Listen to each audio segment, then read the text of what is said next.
Man, that was a close one, wasn't it? Capcom said they had something to show off for the Game Awards, and rather than it being DLC for Resident Evil, they surprised me by having it be about Street Fighter. Of course it was Street Fighter. That's the one series that never gets neglected. My point is, though, that Capcom is sure to one day realize that Mega Man makes money, that they can do more than just give us compilations of the previous games, though those are appreciated, don't get me wrong, and that people really want another X title. It's due to nostalgia, them leaving the last game on a cliffhanger, and that series having just some of the best and most solid platformers ever created. So I should really go ahead and draw up my wish list for X9 before Capcom beats me to it. Heck, I heard whispering that they might actually be doing something for Mega Man's 35th anniversary this Saturday, and I'm typing this up in the middle of the week to go up Sunday, so they might have already gotten something out before me. Wouldn't that be a shame? I'll be breaking my list into 3 categories: things they need to do, otherwise I'll be quite cross, things that would be really nice, and pie-in-the-sky stuff that I would do if they put me in charge, gave me the best programmers and designers in the world with no cap on budget. With those qualifiers out of the way, I'm Wes, the Explosion, and here's what I want from an X9. Let's just start with the obvious, and this'll be the begging part of the video. I need this game to exist. Please, it's been just over 18 years since X8.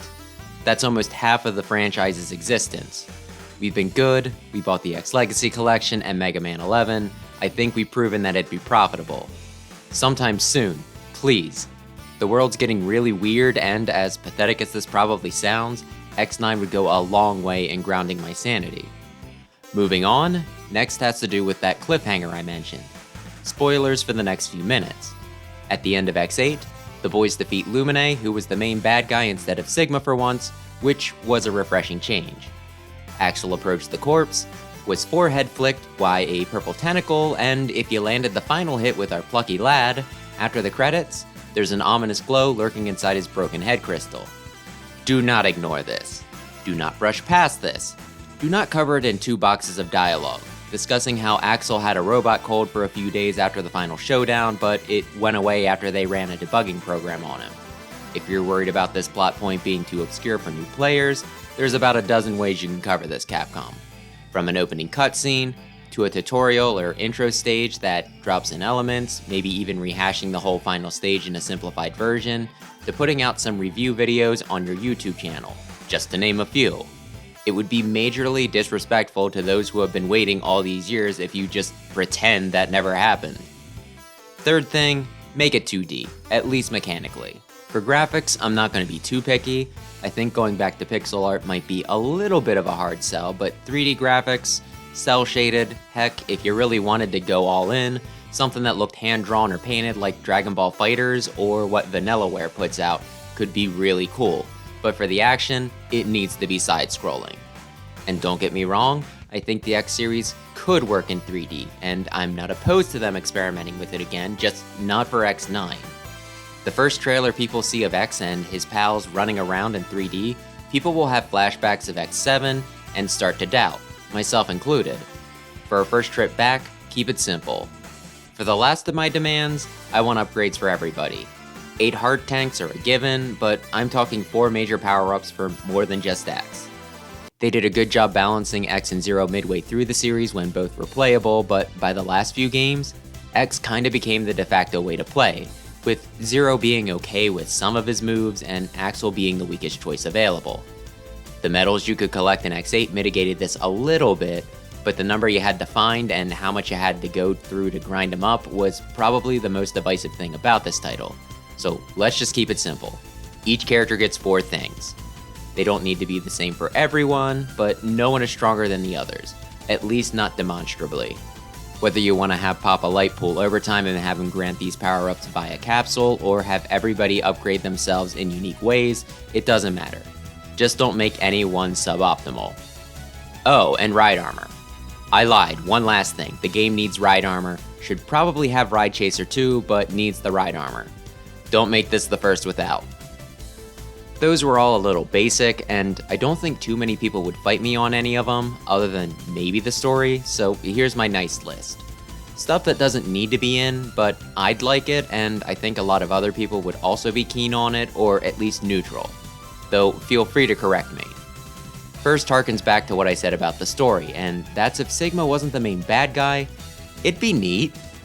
I'm not saying that the guy shouldn't show up, but I would like to see them continue to expand the lore beyond just that handsome, buff, bald guy's up to his old tricks again. Bring back Lumine, have some other new generation Reploid mix things up, or maybe really throw in a curveball and give us an early appearance of Weil and or Omega. You could even use a few of those ideas if you took my next suggestion, multiple storylines. While I like being able to play with X, Zero, and Axel, and swap between them, my biggest preference was how they did it in X4, having each character play through the game separately, with unique cutscenes and a unique boss encounter. If you did it so that each character had a different storyline, you could keep the main levels the same, but maybe give them a different final boss, possibly even vary up their intro stage and last few levels, so that you could have something like X going after Sigma, Zero going after Wily's legacy, and Axel could deal with Lumine. Dipping into pie in the sky territory, you could even have the storylines converge, like in some of the 3D Sonic games, where completing all the storylines lead to a final story that utilizes all of the characters. Speaking of, I wouldn't mind having a few extra people to play as. X, Zero, and Axel are a given, at least for my expectations, but if you could bump the roster up to 4 or 5, that'd be pretty swell. I have my own biases for who they could add, but hey, variety would just be nice.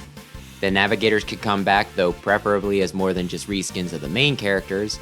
You could have Cygnus finally get off his ass and do something, or they could add in someone new. My only real qualification would be, if Vile is playable again, don't make him a good guy. If they did the separate storyline thing, it'd be easy enough to keep him separated, but I swear, if they ever, in X9 or beyond, do the villain redemption thing with him where he starts out fighting alongside the Maverick Hunters despite Sigma or the new generation Reploids or someone else, and then he legitimately does join their side by the end and him and the rest of the boys just start palling around, I will lose it. Just consider that a general warning. Vava's a good bad guy because he's irredeemable. You like him because he's unlikable. Next is difficulty options. They released the Legacy Collections with Rookie Hunter mode, which opened up the games to a lot of people who wouldn't be able to tackle them before, and that's great.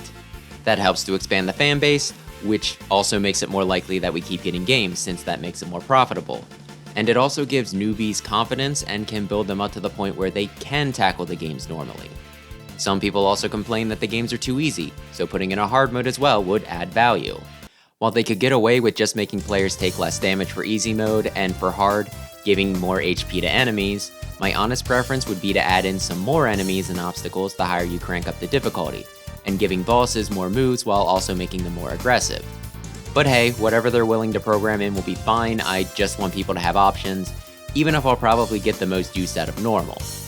Building on this point, I think it'd also be cool if they made one of the characters stronger than the others, at least starting out. To not contradict what I previously said, what I mean is, rather than everyone needing to collect their upgrades, just have one come fully powered up, making them an unofficial easy mode for those who really need help, or players who just want to play on normal but aren't quite there yet. Keep things accessible without being broken. And my last wishlist item is probably the most far-fetched, due to the ever-complex contract, but I'd like to see Lucas Gilbertson come back to Voice Zero. This one's especially weird because, last I checked, Johnny Yumbosh currently has the role, and he's probably my favorite VA, due to a combination of my nostalgia for Power Rangers and some of my more formative anime that I watched back in the day, Trigun, Bleach, and Code Geass. Yet Gilbertson is the one I want on this series. The vocal work in X4 and X7 were pretty rough, to say the least, but when we got X8 in Command Mission, there was a remarkable increase in the dub's quality, and Gilbertson's portrayal of Zero was a big part of that, and he's only gotten better since. Not only that, but the guy seems to truly care about the role. If you poke around YouTube, he's gone back and redubbed some of the scenes from X4, as well as voicing the character in Terminal Montage's Something About Mega Man X animation. Huge recommendation for both, but I imagine if you're watching this, then you've probably already seen him. My point is, while I love Bosch's voice and am very satisfied with how he's handled Zero in Marvel vs. Capcom as well as Smash, I'd really like to see the guy who's not only very talented, but also quite invested, reprise the role. Though I'm probably one of the few to have a strong opinion on this point. Still though, you'd be making at least 2 people pretty happy if you did, Capcom. Okay, here's the part where I get a little wacky and unreasonable, but this is all under the scenario where Capcom greenlights X9, makes me the director, and gives me all of the money. My desire is twofold. First, a lot of characters, and I mean a lot. And second, an arcade mode. I've been jealous of X-Dive for a while now. So many characters pulled from so many points in the Mega Man franchise, and not just from X, and you just get to run around with them. However, I don't really like gacha games, relying on chance and a whole lot of spending power to get what you want, and I also hear it's pretty hard to advance much after a certain point pretty early in without dishing out cash. So I've just used the excuse that my PC is crap to stop myself from taking the plunge. So give me that here, just that whole stable of characters. Heck, go beyond what you've done in X-Dive and get really wild. Maybe even bring in characters from other Capcom franchises like Ryu and Arthur. Maybe even guest characters from different companies, like Nina and Ace from 20XX, Gunvolt from Gunvolt, Beck from Mighty No. 9, heck, even Nintendo characters for the Switch version. Come to think of it, this is kinda sounding like Mega Man Universe. So add in all the stage creator stuff and just put Mega Man Universe in X9. I have an unlimited budget in this scenario, so I can be as outlandish as I want. While I'd like to see this done as free DLC, to keep interest in the game up and people coming back to it, I think paid DLC or a season pass would be fine as long as the costs are kept reasonable. That's gonna mean different things to different people, so I'm not gonna put a price tag on it. I'm a fanatic though, so it'd have to be pretty bad for me, the director, not to pay for it. This all leads to my second item, arcade mode. Wouldn't make sense for a lot of these people to be here, so trying to tie them into the canonical plot would be equally strange. Just having them play through the levels with no story beats would be the best course of action. Just give them a dumb little nonsensical epilogue after they beat the final boss, like most fighting games do for fun, and call it a day. You could also let the main characters play through this mode as well for those that don't care about story or just want to log a speedrun. They could also bring back the team elements from X7 and X8, where you could select 2 characters to swap between and perform double attacks with. And because it wouldn't surprise me if someone asked, if the main game did do branching stories with some unique stages and bosses, you could just pair each character with whatever path their playstyle fit best, the first player being the determiner in a 2-player scenario. And for upgrades, you could either make each person good enough from the start to not need to worry about them, or give one-size-fits-all power-ups from light capsules in the same spots that the main characters get them, stuff like double jumps and damage reduction. I guess my biggest wish is just having a lot of excuses to play it over and over again, with my last set of ideas just taking that to the extreme. But while what I said might certainly help, whether it's actually fun or not would be a bigger determiner for whether I'd want to play it, controls and level designs being the 2 biggest factors. We'll have to wait and see though, with Capcom gearing up for Mega Man's 35th, this video could become obsolete really quick. Heck, I could end up doing that myself, since I get the creeping sensation that right after this one goes live, I'm gonna think up a half dozen other things I forgot to include. Depending on how this one does though, I wouldn't mind expanding upon some of my ideas and I could correct any omissions then. But what about you? What do you want, or just expect, from a Mega Man X9? Do you think we'll get it anytime soon, and do you think my own desires are a bit over the top? As always, thanks for watching, maybe consider subscribing if you like Mega Man content, and a happy 35th to the Blue Bomber. He's called the Blue Bomber because he's blue.